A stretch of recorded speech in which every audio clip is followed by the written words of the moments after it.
burdens. Why did the financial collapse have to happen on my watch? It's just pathetic, isn't it? Self-pity.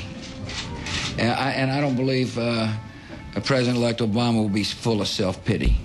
With their access to unlimited fiat capital, they could now buy up sectors of the world economy not already controlled by them. For over a century, the Anglo-American establishment had worked to bring the world system to this point: artificially engineered global bankruptcy. In an address before the Trilateral Commission in June of 1991, David Rockefeller laid out the elite's ultimate goal. The supranational sovereignty of an intellectual elite and world bankers is surely preferable to the national autodetermination practiced in the last centuries. Now that the bankers were holding the world hostage, they issued their ultimatum. The only solution to restart the global economy would be to set up a planetary government ruled by a new Bank of the World, a Bank of the World owned and controlled by them. Suddenly, hundreds of prominent publications announced the solution: the people's only salvation. Time magazine, in an article titled "The New World Order," said that the new super bank would control the world's currencies and set interest rates, and that the new bank would, quote, knock the heads of bad countries like the United States.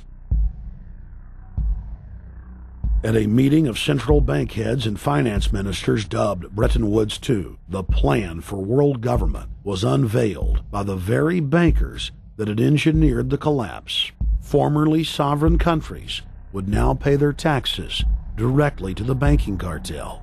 Hundreds of new carbon taxes, controlling every facet of human activity, would only be the beginning. Now all the elite had to do was to sell the public on accepting the final phase of their takeover.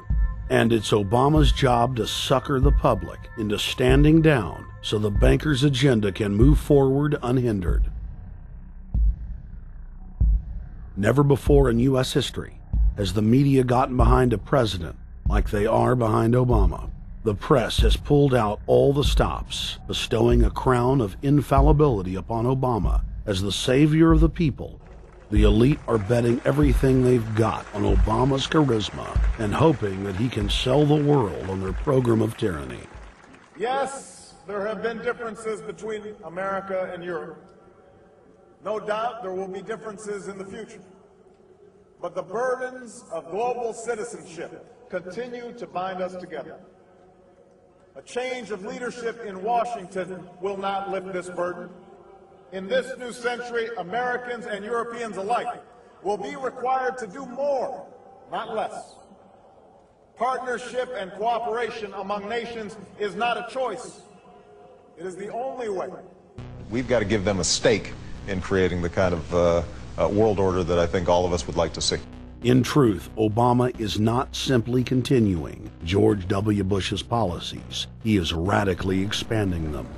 I thank President Bush for his service to our nation. This film has documented the painful fact that Barack Obama's agenda is the complete opposite of what he has claimed it to be.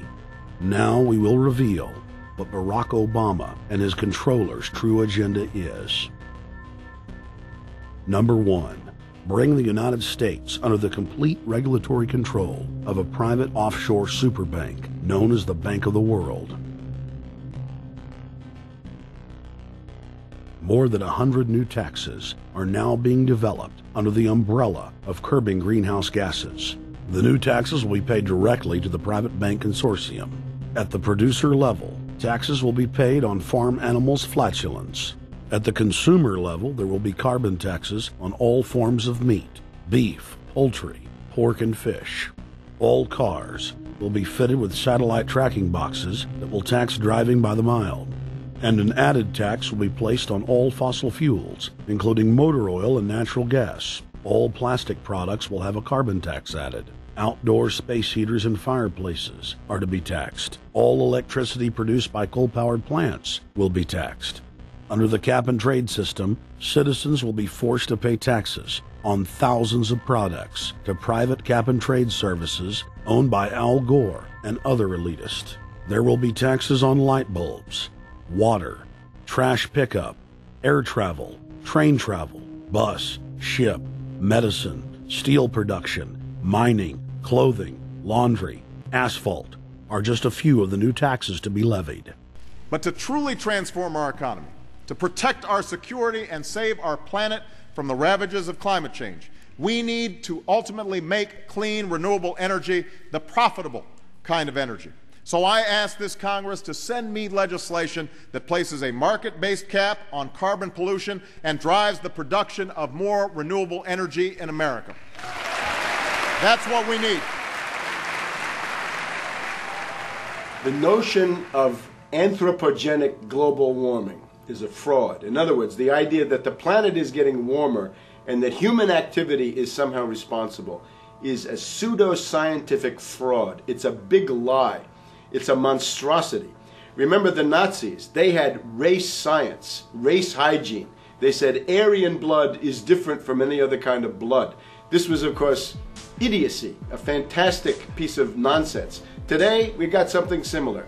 Global warming caused by human activity, and the answer to that is carbon tax plus cap and trade, according to the wishes of Al Gore, Prince Charles, and basically the entire world banking community, the world oligarchy.